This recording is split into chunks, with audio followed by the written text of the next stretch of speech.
siya nakapasa. May ano naman, may subsidy. Yun nga, yun ang maganda yun.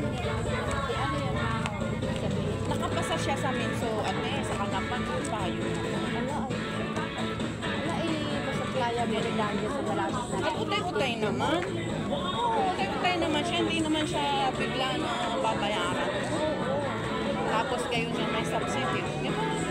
Sa second year, hindi na magbabayad ng tuition yung ama. Ikuha na. Magbayad man, pagka ibinigay yun, sa iyo.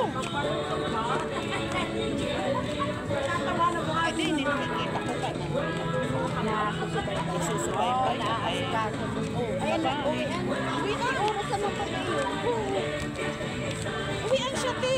Ibang college may oras. May oras, oh. Pagka gantong araw, Merkules, hanggang Biyernes, ano lang siya half day.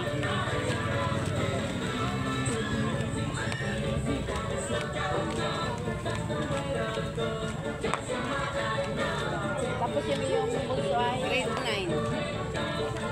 yung pagitan pa lang. Malaki.